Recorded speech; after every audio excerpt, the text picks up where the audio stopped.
Hello everyone, this is Riley on Music Master, and sorry if my voice doesn't sound too good. I'm still sick. I've been sick since Saturday, but I'm still sick and I still haven't fully recovered yet.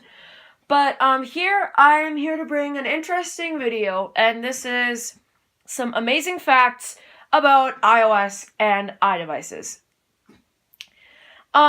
So before I begin this video, I will warn you, these may be spoiler alerts for a lot of things, but I'm just going to mention it anyways because I think we need to get into details and because these can actually affect technology later on. So let's get straight into this video.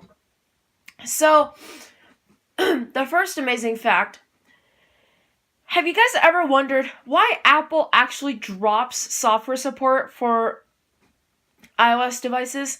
Say the iPod Touch 3. Why did they drop the software support on iOS 5? Why did they drop software supports on older iDevices?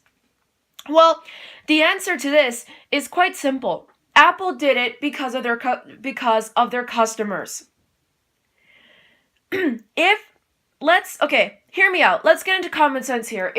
Let's take, for example, the iPhone 4S. We know notoriously that the iPhone 4S is the slowest iPhone ever. The last version for that one is 9.3.5, and it's already slow. Actually, it has been slow since iOS 8. But if Apple continued updating it, it would get much, much slower. But I'm not just talking about the 4S. The common sense doesn't just apply to the 4S and 4S specifically. It applies to iDevices in general. As a device gets older, as new software comes out, we are able to develop things that we are able to include new features and we're able to include new features basically. But that's only possible if we have the proper equipment and the proper amount of hardware for those features. So it's very difficult, and sometimes it can be impossible to run newer firmware on an older device because the older device has a specific hardware. That's why that's why if you run iOS 11 on like an iPhone 5S or something like that, you're not going to have all the features because the hardware is limited. You don't have the proper equipment to run those features. And so with that being said, hardware limitations is a factor because if if they continued updating, there will be more and more features that the hardware isn't capable of, and therefore it slows down the performance of the iDevice. So that's why Apple drops support on some of these devices, on these iDevices. It's because of their customers, because Apple's a company and they don't want negative feedback from customers. So when the phone is slower, and when the performance of the phone is slower, then there will be a lot of negative feedback from customers. And Apple doesn't want that. Apple wants positive feedback. Every company wants positive feedback instead of negative. So that's why they drop softwares on some devices to prevent the negativity of the feedback from customers. Fact 2. This is a continuation to fact 1. But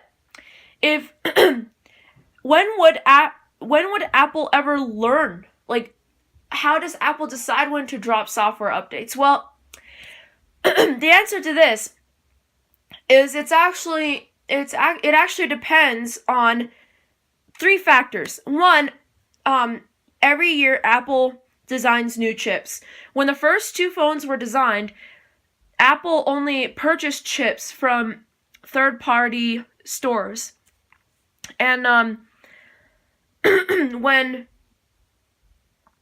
so later they actually ended up and then in later year, and so those chips were actually not very, like, they weren't very good quality, and so they would only support about 2 or 3 major updates on and then in later years they started making newer chips and newer firmware, which then supports up to 3 or 4 iOS updates. So, and that actually describes the technical term that we use, or at least that Apple professionals use, called Geekbench. And the Geekbench scores, I don't know much about it, but the Geekbench scores actually describes the hardware and things like that. And that's where the term Geekbench comes in. The other 2 factors are, one, being performance issues, and meaning that, if Apple sees issues in the performance and that a lot of customers are just complaining about these issues, they may just drop the update in the middle of a software update. That's what happened to the iPhone 3G, because apparently the last update for iOS 4 is iOS 4.3, and it couldn't support iOS 4.3. The last update the 3G supported was 4.2.1, and they dropped it there because of a performance issue.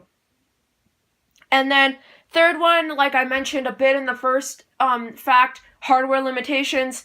Those are basically limitations to hardware features like internals and stuff like that prevent it from performing certain tasks and things like that. So, fact 3 comes into the history of iDevices. Or the history of iPhones, mainly. So, most of you might think, oh wait, Apple did make an iPhone 1. Actually, you're wrong.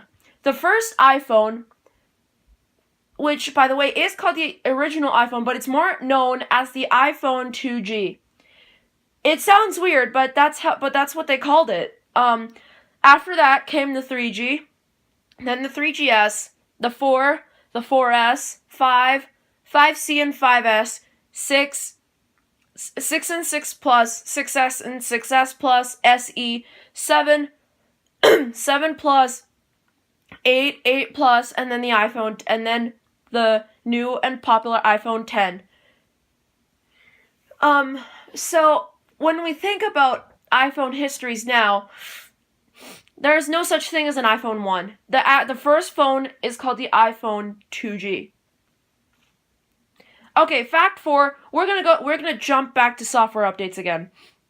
So in facts 1 and 2, I mentioned about software updates. I'm gonna talk about a pretty cool pattern that you guys may see in this. So here is the last version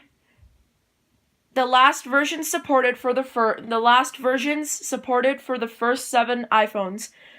The iPhone 2G is iOS 3.1.3. The iPhone 2G is 3.1.3. The iPhone 3G is 4.2.1. The iPhone 3GS is 6.1.6. The iPhone 4, 7.1.2. The iPhone 4S, 9.3.5. And the 5 and 5C, 10.3.3. So if we take all those decimals out, the pattern goes something like this: 3, 4, 6, 7, 9, 10.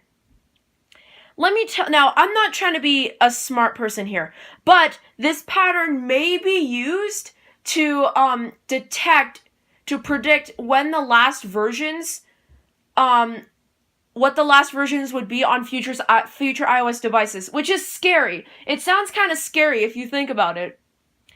Well, it's not necessarily scary to us, but it sounds kind of scary to Apple, because we're not supposed to know this thing, and I actually found the pattern. I actually did. And so, if the pattern continued, the last version for the iPhone 5S could be iOS 12. And so the pattern would continue 12, 13, 15, 16, 18, 19, and so forth.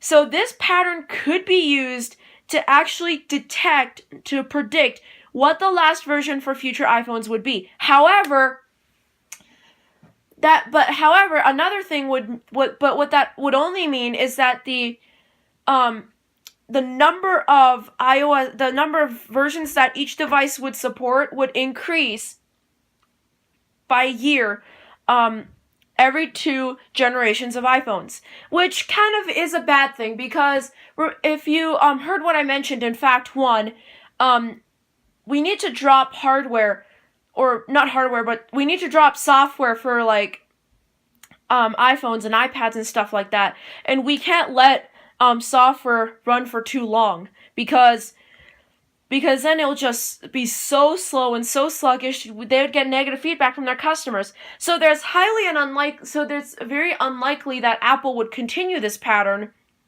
And in my opinion, I don't think they should, because then it's just going to be slower every few devices. Alright, here's an interesting fact for you, and here's an interesting fact for all you iPod Touch 5th generation users. Ever wonder why your iPod Touch 5 is so slow and so sluggish on 935? The answer is simple. That one actually has the same processor as, wait for it, the iPhone 4S. You heard right. That has the same processor from the iPhone 4S. So, now, hear me out. The iPhone 4S is slow on iOS 9.3.5 because, one, it has an A5 processor. 2, it has half a gig of RAM. So, if you think about it, it seems kind of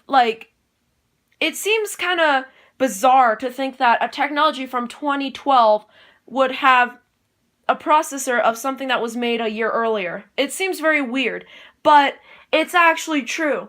And as you'll iPhone 4S users know, that phone is pretty slow in iOS 9. It's actually pretty sluggish. You can't really, it's not snappy.